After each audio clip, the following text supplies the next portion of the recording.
Hello everyone and welcome to my car. Oh, someone's just gone past. I'm sitting by the side of the road about halfway up a hill, about halfway between my main day job and my evening job. I've got to go to another class tonight.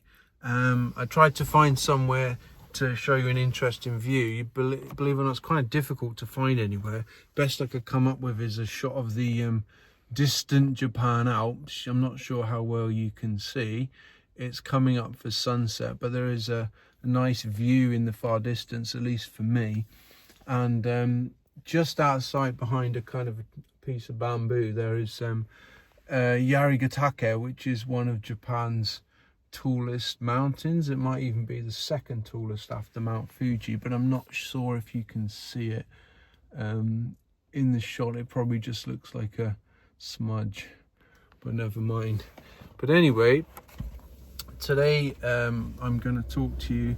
I wanted to talk to you, go back to the writing advice, and what I wanted to talk to you today is probably goes against what you hear in a lot of writing based groups or whatever, and that is about when you get that sort of creative urge to start something random that you probably know you might not finish, but you just want to do it despite the fact that you've got a main project that you're working on.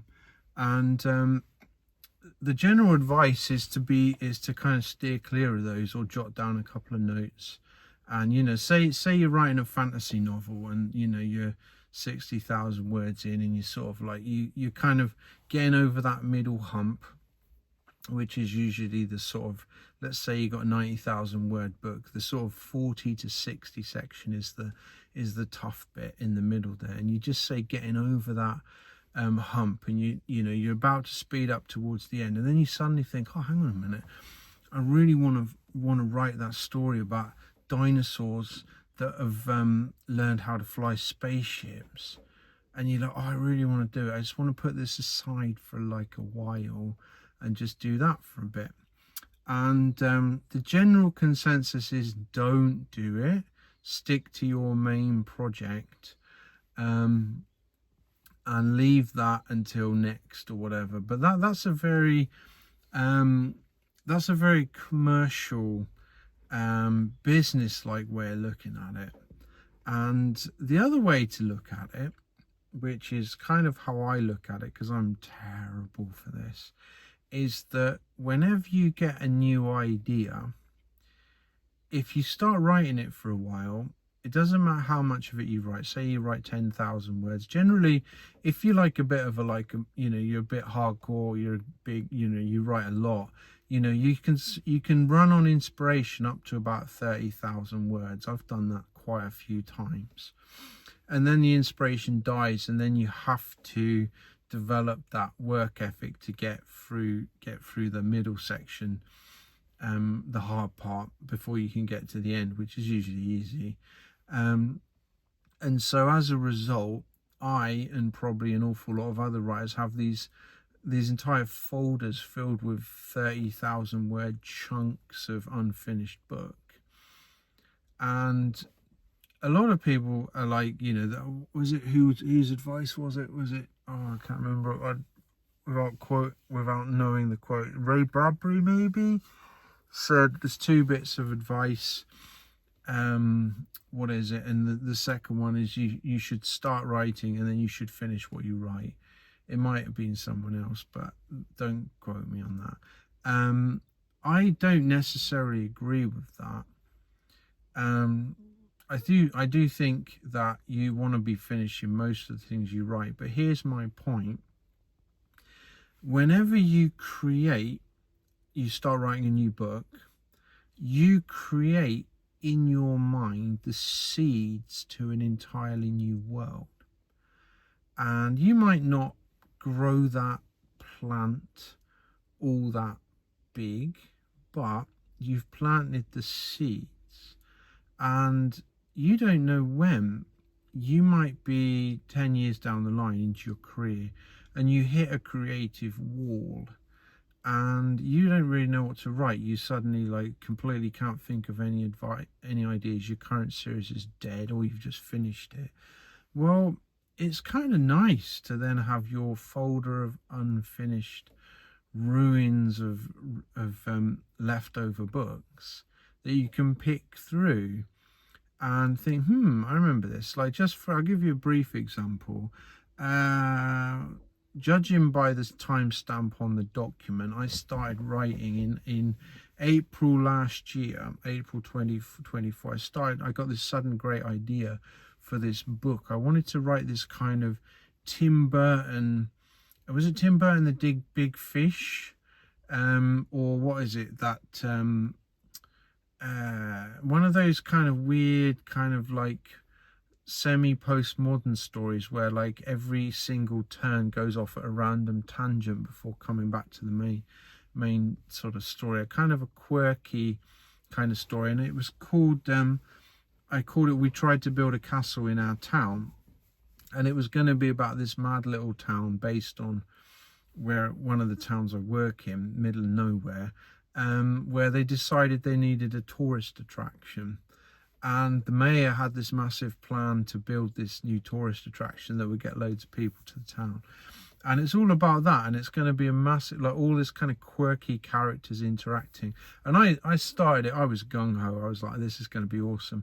And I started writing it, and I wrote it for a couple of weeks. And I got not that far because I was working on other stuff. But I got about 6,000-7,000 words in. I made some notes, I had a couple of pages of notes on some of the characters and all this when I was like well into the inspiration, and then it just died. I can't remember, perhaps I went back to England, perhaps I like had to finish another book that I had on the publication schedule, and so I just kind of forgot about it. And then like just a few days ago, I was looking, I remembered that. I thought, I remember that one. And I'm sort of kind of between projects. I've got one book that I'm writing on my phone, one of my Jack Benton books, that I only write it on my phone. And I only write it bang early in the morning. As soon as that time's done, I don't touch that until the next day. That's the style that I have with that book. And I suddenly was like, I had some time, like I had an hour free for whatever reason. And I was thinking, what can I do in this hour? I don't feel like doing any boring admin. I want to sort of write something. So like when I found this book, I started reading through, and I was like, wow, this is like really good.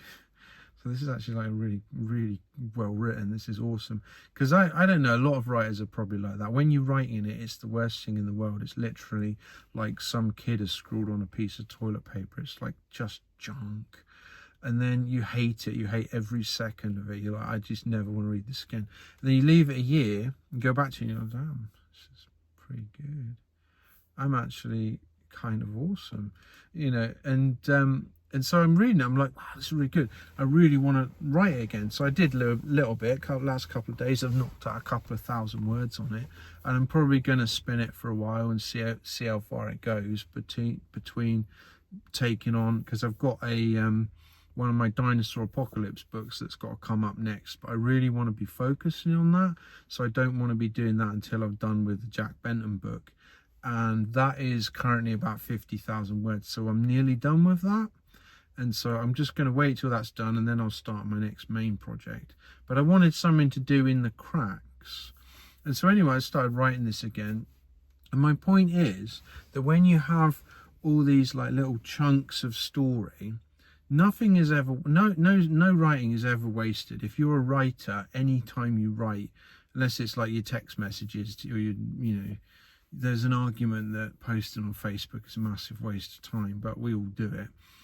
But anyway, no creative writing, there's the word, is ever wasted. It's all improving your skills. It's all like giving you a chance to practice, you know. And so even if you don't finish it, just whack it in a folder, and then you never know when you're going to come back to it. The same is true about short stories. I've written a bunch of short stories, and my I guess you could call my magnum opus, which is the Tube Riders series, which I wrote between 2009 and 2015. think the last one came out, something like that. That was the original idea for that, was based on a short story that I wrote way back when I was just out of university. I was like in 2002, I think it's in the 2002 folder off the top of my head. It was a short story, 5,000 word short story, and you know, I sold it to some pretty nothing little small magazine. Apologies if you're the owner of that magazine, you watch this, but I don't think you will. And I sold it for about $10 or something like that, and then I just sort of, you know, forgot about it. And then I sort of was like poking around one day, and I came across this story, and I sort of just started expanding it. And it was like I had the world. I had this little window into the Tube Riders world. There's a little kind of little cubby hole. And I'm like, oh look, that's interesting in there. And like it grew from a very basic idea into this entire half a million word series that I wrote, that I'm extremely proud of. And if you haven't read it, go and read it. It's one of the best dystopians you will ever read. Just coming from me, the writer, there's no other recommendation that you need. Go and read it. Tube Riders series, it's everywhere you buy books. Fantastic. Cheers. But it came from a little idea that was just from a short story like I wrote in an afternoon one day. And like all these other things, like for example, I've got on my hard drive, I've got the first 5 chapters of a young adult fantasy novel with unicorns and dinosaurs. I've got a 15,000 words on a steampunk kind of grim with golden airship story that I really want to work on when I've finished the current dinosaur series. I just want to come back to that. I've got a kind of metaphysical horror ghost story. I've got 30,000 words on that. And there's just tons, and like every single one of these has the potential, if I want it, if I want to go back to it at a later date, I can dig it up and finish it. Basically, I've already got the germ of the idea there, and I can go in, I can reread that 15,000 words or that 20,000 words or that, you know, that 2,000 word short story, and I will, if I'm in the right sort of frame of mind, I will go back into that world, and then I'll be able, you know, I might be able to finish it then. You know, I've got one book that I wrote 20,000 words on it, and I sat on it for 5 years, and then I came back to it and like I read that what I had written already. I read it over, and then I just started writing again, and it was boom. It's like, and it's finished. I haven't published it because it's not, doesn't fit with any of my genres, and it's very of its time, so